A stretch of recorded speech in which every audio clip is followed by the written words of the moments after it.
Notre projet, lancer un ballon stratosphérique muni de 2 cases à équipement. Le ballon est gonflé à l'hélium, un gaz très léger et ininflammable. Les différentes mesures effectuées et transmises au cours du vol permettent de connaître les couches d'air traversées. Ce projet, qui est un projet réalisé par les élèves, porté par les enseignants, qui est financé par le CNES, qui est mis en œuvre aussi par Planète Science, dont je fais partie, qui permet de faire le lien entre les projets du CNES et les établissements un petit peu de partout en France. L'intérêt étant de pouvoir proposer des activités qui sortent un petit peu du cadre scolaire aux élèves, de leur enseigner des thématiques, de leur enseigner des notions, de travailler sur des axes du programme scolaire de physique, de sciences, sur un projet un petit peu innovant qui sort un petit peu du cadre scolaire. Et puis ça leur permet de travailler sur tout un tas d'autres matières. Voilà, c'est des projets qui sont vraiment pluridisciplinaires. Le but, c'est aussi de leur apprendre de travailler en équipe, parce qu'ils vont se mettre ensemble autour de différentes petites expériences. Ils vont devoir réfléchir à qu'est-ce qu'ils ont envie de mesurer, comment ils mettent en place les choses et quels outils ils utilisent pour pouvoir répondre à leurs hypothèses. La carte Arduino, c'est un super couteau italien pour s'initier à l'électronique, à la conception et à la programmation par algorithme. Son microcontrôleur stocke et exécute les programmes qui pilotent en entrée-sortie les capteurs et les actionneurs. Cette carte de prototypage rapide a été conçue par l'équipe du professeur Massimo Banzi dans un esprit open source et do it yourself. Elle rend la technologie très accessible. Devise, apprendre la pratique dès le premier jour.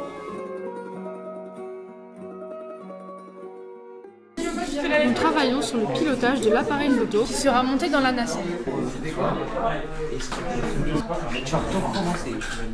Le système est composé de la carte Arduino, le relais et l'appareil photo. Grâce au programme M-Block, on a pu programmer la temporisation entre 17 et 20 secondes. Le relais travaille pendant 1 seconde en position fermée. À partir du chronogramme de fonctionnement souhaité, une photo toutes les 17 secondes, l'algorithme correspondant est traduit par le logiciel M-Block en utilisant un langage graphique simple. L'actionneur relais commande alors l'appareil photo. Sous la nacelle principale, d'accord, il est comme ceci, il est commandé par la carte Arduino, et vous vous souvenez que la pièce qui est ici tourne de 180 degrés pour libérer la nacelle d'argame qui est dessous. D'accord? Par contre, il faut fixer ce servomoteur sous cette nacelle. C'est du polystyrène. Donc le polystyrène, c'est pas comme du bois, je ne peux pas visser dedans, ça ne va pas tenir, ça ne sera pas solide. Ce qu'il va falloir faire, c'est faire alors quelque chose de très simple. Je pense que c'est faire une pièce qui ressemblera à celle-ci. À savoir, on va faire 4 trous dessus cette pièce. Il faut faire un rectangle de 22 mm par 12 mm. Sur les deux côtés, vous voyez que votre servomoteur, il y a des petites oreilles ici qui permettent de mettre des petites vis. On va faire 2 trous de 3 mm de chaque côté. Et ces trous, vous voyez, ils sont à 28 de part et d'autre. Donc ils sont à 3 mm, le centre est à 3 mm de chaque bord. Vous avez les côtes ici. D'accord? Non, mais par contre, il faudra aller bah lui, voilà.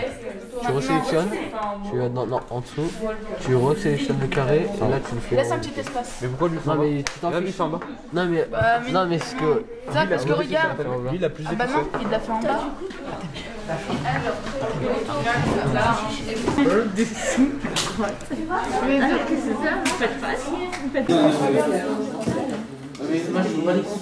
C'est 9 $ là. Voilà. Voilà, après le carré, oui ça. Après le petit rectangle, on fait le rectangle. Voilà. Voilà. Et je le cote à combien on a dit mon rectangle? 22. Alors, là je mets 22 mm. Et ici 12 mm. Voilà. Alors, à vous de jouer. Donc vous allez ici. Et là, Tu m'as dit 9 mm. Là, on a compris alors, en l'occurrence, là, on va utiliser une imprimante 3D. Hein, du fait de la forme de la pièce, c'est ce qui est le plus facile. On va utiliser une imprimante 3D. Je vais envoyer, l'heure d'après, là, j'ai une heure de trou. Je vais envoyer à un collègue le fichier en STL. Il va le faire imprimer, il va l'imprimer, et puis je l'aurai demain. Hein. Bon, pour imprimer une pièce comme ça, il faut 1h30. Alors Émile, cette année tu as travaillé sur le capteur d'humidité. Oui. Alors comment on l'a étalonné ce capteur d'humidité? Parce que finalement un capteur il donne un signal entre 0 et 5 volts. Mais pour nous, ces valeurs de tension, ça ne donne rien. Donc il a fallu l'étalonner. Sachant qu'on l'idée c'était de faire une courbe d'étalonnage en 2 points. On partait d'un milieu 100% sec jusqu'à un milieu 100% humide pour faire ces 2 points. Alors le milieu 100% sec, comment tu t'y es pris? On a mis dans du sel qui servait pour les vêtements cuir, notamment pour que ça moisisse. Oui, pour absorber l'humidité. Hein, puis on a mesuré la tension, le signal que renvoyait le capteur. Et ensuite, pour un milieu 100% humide... On l'a mis au-dessus d'une tasse d'eau qui était en ébullition, donc pour la vapeur. Voilà, on était limite entre la vapeur et l'eau, donc on a considéré qu'on était à 100% d'humidité. Entendu. Voilà, alors depuis la semaine dernière, j'ai travaillé sur votre projet. Vous vous souvenez qu'on a la carte Kiwi qui est fournie par le CNES. Alors cette carte Kiwi est munie d'une antenne. Elle permet de faire la télémesure des expériences au sol. Hein, donc on pourra avoir sur un écran les valeurs des différents capteurs qu'on utilise. Alors sur les capteurs, le premier qui est câblé, c'est le capteur d'humidité, hein, sur lequel il y avait un groupe qui avait travaillé. Le deuxième capteur, c'est le capteur de température. Hein, la petite boule marron là, ici c'est un capteur de température. Le troisième capteur qu'on utilise, c'est un capteur de turbulence. Alors vous vous souvenez le principe, hein, le principe c'est d'avoir une cellule photoélectrique qui est dessous, une LED qui est au-dessus, et lorsque les deux sont, la LED est à l'aplomb du capteur, on a un signal, et lorsqu'il y aura des turbulences et qu'il y aura un déplacement de la LED dans le boîtier, on aura un signal qui sera différent. Voilà, c'est un petit peu empirique, mais ça sera vu de cette façon. Et enfin, le quatrième capteur qu'on utilise, c'est un capteur de pression. Hein, voilà, c'est ce genre de composant. Voilà. Il n'est pas câblé pour le moment, mais il le sera. Et il y en a un cinquième qu'on attend, que j'espère avoir dans les temps, c'est un accéléromètre pour mesurer les différents événements du vol. Mais bon, on a quelques problèmes d'approvisionnement sur ce type de capteur. Les nacelles sont réalisées en polystyrène extrudé. C'est un matériau facile à travailler, très résistant et adapté aux conditions météo extrêmes. Il fait moins 50 degrés à 15 km d'altitude. La carte Arduino est programmée pour 13 minutes. Au bout de 13 minutes, vous avez le servomoteur qui s'oriente de 180 degrés. Sur ces 13 minutes, on consacre 10 minutes où on est au sol à la fermeture de la nacelle et il y a 3 minutes de vol uniquement pour la nacelle. Un ordinateur, il faut l'alimenter, et l'alimenter avec une pile 9 volts qui est neuve. Ensuite, qu'est-ce qu'on a d'alimenté? Alors, le servomoteur, il est alimenté par la carte Arduino. La carte Kiwi est alimentée par les 2 piles 4 volts 5 en série, donc ça c'est bon. Et ensuite, l'appareil photo. L'appareil photo. Voilà, je crois que la carte mémoire permet de prendre 650 photos, donc c'est quand même très large. Longitude 2.586-130. Vous mettez la longitude, la latitude, vous obtenez ce point-là, hein, donc avec, vous voyez les photos du lieu, et on est à une précision de 3 mètres. Attends, il faut faire attention que ça puisse pas blesser quelqu'un. Tu en mets sur des longueurs, ouais.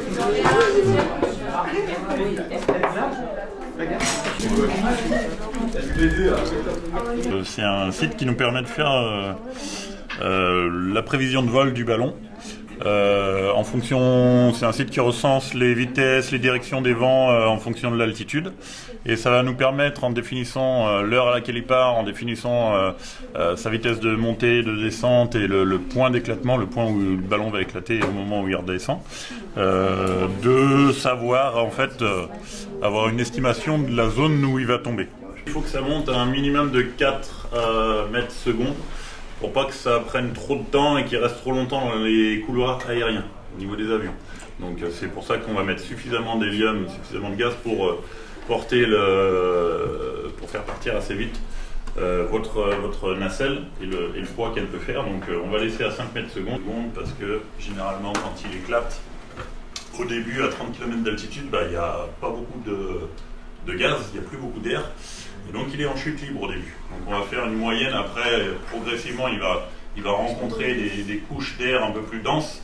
Il va être ralenti avec le parachute, mais au début le parachute est complètement fermé, il n'y a pas d'air, donc il ne sert à rien, il tombe en chute libre. Et on va faire une moyenne sur toute la durée de la descente à 6 mètres secondes. Ouais.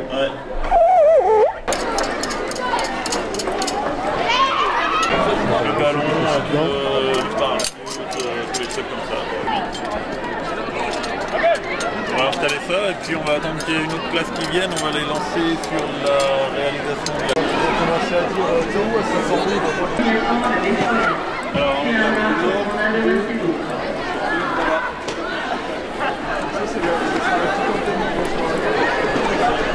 là-bas. Là on est plus au nord donc.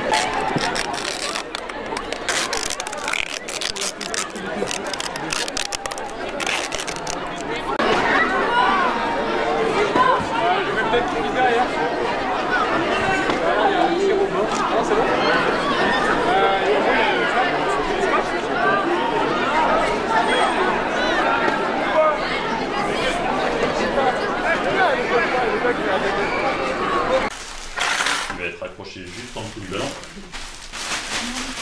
Vous savez à quoi ça va servir? C'est un parachute. C'est le parachute. Okay. Ensuite, en dessous du parachute, on va avoir 8 suspentes. Et si on monte à 30 km, on va dépasser les couloirs aériens. On va dépasser les hauteurs de vol des avions. Et il faut que notre ballon, notre expérience, elle soit repérée, visualisée par les avions. Donc ça, c'est ce qu'on va appeler le réflecteur radar. Ça permet simplement de renvoyer les ondes radar des avions entre le parachute et notre nacelle d'expérience.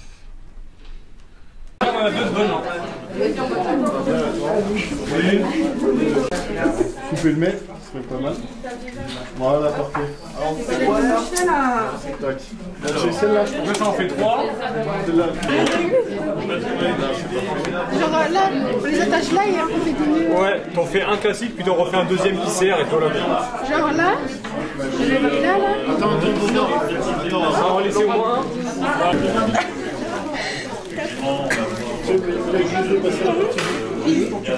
On met des ficelles, cet anneau il permet au parachute de s'ouvrir correctement pour éviter qu'il se mette en flamme et puis... Après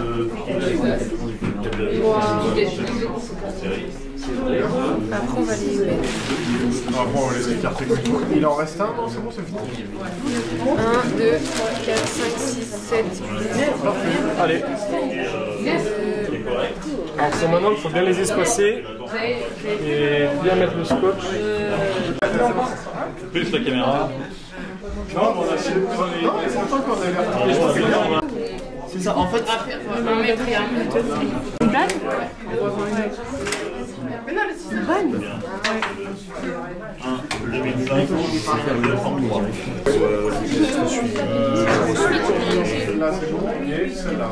et vous n'avez pas de géolocalisation parce que parfois ouais, ça se perd en fait. Ok. Hâte de voir les photos. Attribué par l'armée, là on est sur une fréquence d'eau bien spécifique. Donc pas de souci, l'émetteur est bien son antenne. Il passe, il n'y a rien qui ne perd pas. Très bien. Et on a fait un test de radio poids. On doit être à un poids inférieur à 1,8 kg. Est-ce que tout est là? On a les piles, on a l'émetteur. De toute façon, on va la coucher de ce côté. 1,580 kg. 1,580 kg, il nous reste 16.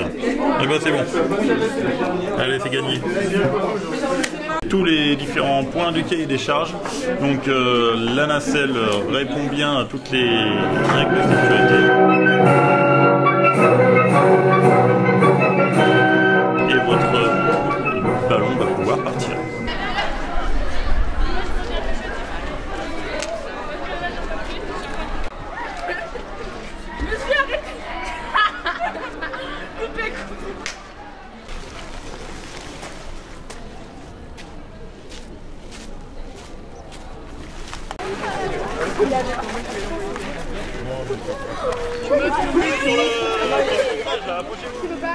Il me manque des personnes. Non, il est bon.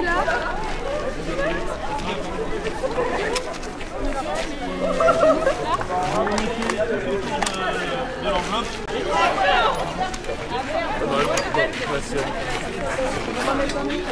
J'ai caché la vue.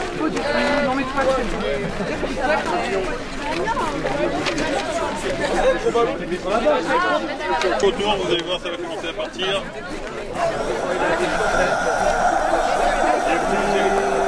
Et vous mettez les barres à plat dessus, vous évitez de faire en sorte qu'il ne vole pas. Il va le faire.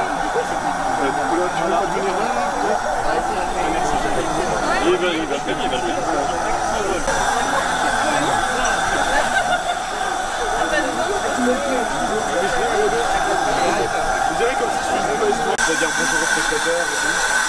En plus, j'ai pas gagné.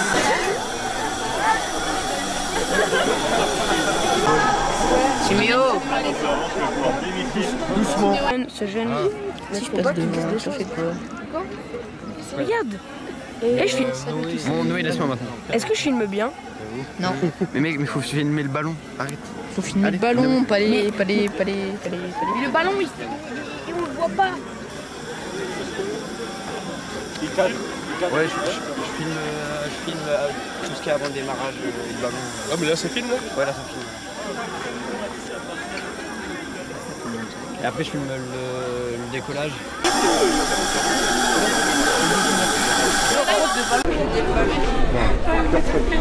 C'est bon? Ça fait plus d'air? On amène les boîtes, elles sont en train d'être fermées. Dès qu'on a les boîtes ici, non mais ils sont en train de le faire. À la rigueur, ce qu'on va faire, c'est que... Oh, doucement. Les chaînes de vol de l'autre côté vers le plus loin.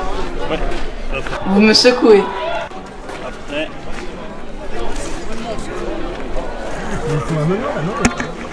Ouf, enfin posé.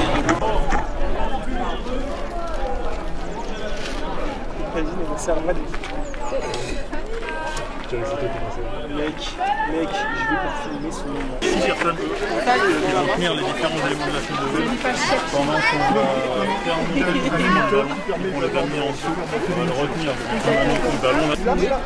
Fais attention, il y a le petit moteur. Mais t'es censé tenir.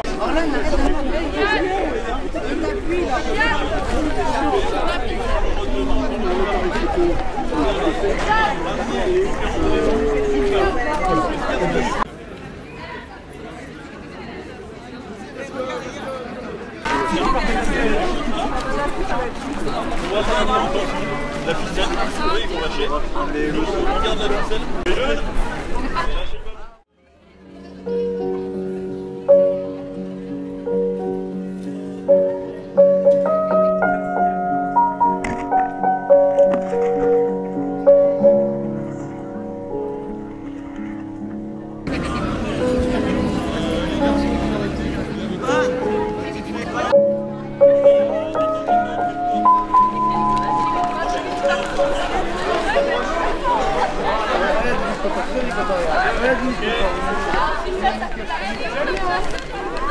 Grâce à la poussée d'Archimède, ce ballon va monter jusqu'à environ 30 km d'altitude.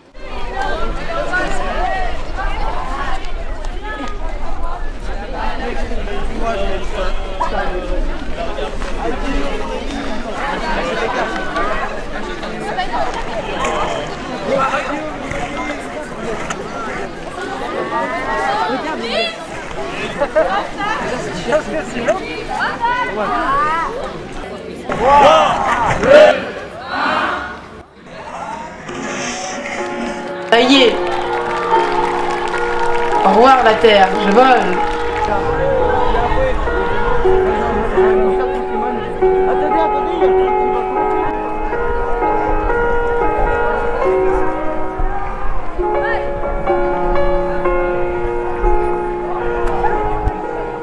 La nacelle N2 est équipée uniquement d'une caméra.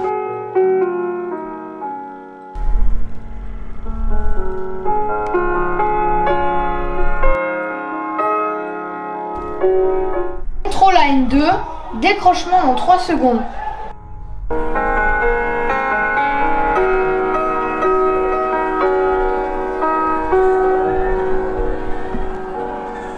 Contrôle à N2, parachute ouvert.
Contrôle N2, visuel perdu, bonne chance.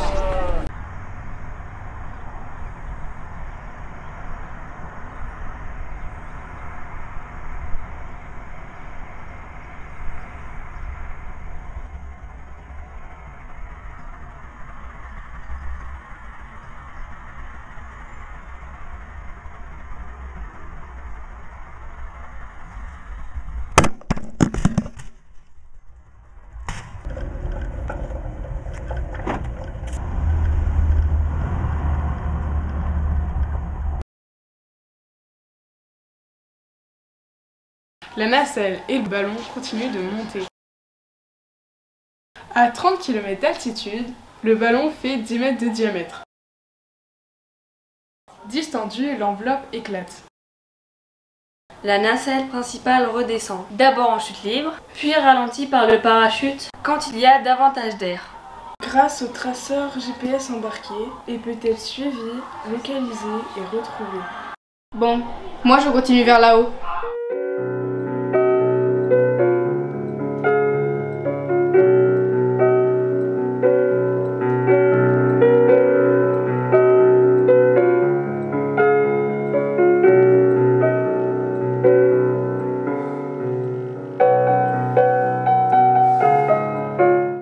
Airbus à ballon, pas de soucis, je vous vois.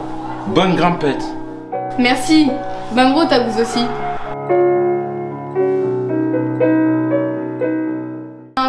N1 contrôle, éclatement du ballon. Tout est chamboulé, je plonge. Contrôle N1, contact perdu, répondez. Contact perdu, répondez. Après plusieurs essais pendant les jours suivants, la crainte d'avoir perdu la nacelle grandit. Le lundi 27 juin, ultime tentative, presque désespérée. Surprise, le traceur GPS répond enfin. Il transmet les coordonnées GPS de la nacelle. La brigade de gendarmerie de Saint-Bénin d'Asie va récupérer la nacelle dans un champ, en bordure de la D978, près de Billy-Chevannes, vers le lieu-dit Les Bucheneux. Bon, alors aujourd'hui, on a les premières courbes qu'on va pouvoir analyser de notre lancer de ballon. Alors, il y en a certaines qui sont assez remarquables. Alors, tout ce que vous voyez sur cette partie-là, c'est avant le décollage. On voit bien que le décollage a commencé ici. Et le meilleur révélateur, c'est l'accéléromètre. Alors, l'accéléromètre, vous notez que la nacelle largage s'est décrochée à peu près à ce moment-là. Le largage qui se situe ici, probablement. Vous voyez que toutes ces fluctuations, ça correspond à des accélérations qu'il y a eu. Donc là, on a eu ce moment-là. Et là, bon, sur les couches basses, on a toujours des mouvements. Et là, il y a eu des accélérations un petit peu inopinées. Alors regarde, la courbe là, tu vois, on a des événements qui sont marquants, hein, notamment le décollage, le moment où la nacelle largue. Hein, après, bon, il y a eu des secousses qui ont fait qu'on enregistre le temps que tout se stabilise, il y a des secousses qui sont enregistrées. Et puis regarde là, on a une courbe qui est à peu près uniforme, mais qui monte graduellement. Et à ton avis, c'est quoi ça? Là, l'accélération est très progressive. Oui. Tu as raison, donc là on en conclut que le ballon accélère tout doucement à l'approche de la stratosphère, donc sa vitesse en mètres secondes évolue. Alors regarde Aminata, on a trois parties dans la courbe de température, celle avant le décollage, on ne va pas en tenir compte, d'accord, mais au moment du décollage on a cette partie, voilà, et là on a une cassure avec une courbe qui va progressivement en descendre comme ça. Qu'est-ce que tu peux en conclure toi? La courbe descend, c'est que la température baisse. Exact. La coupe est très horizontale. Ça veut dire que là, la température ne bouge pas. Bon, là c'était un premier débriefing. Hein. On verra ça au 1er septembre, enfin au 2 septembre. On aura une analyse plus établie des autres courbes.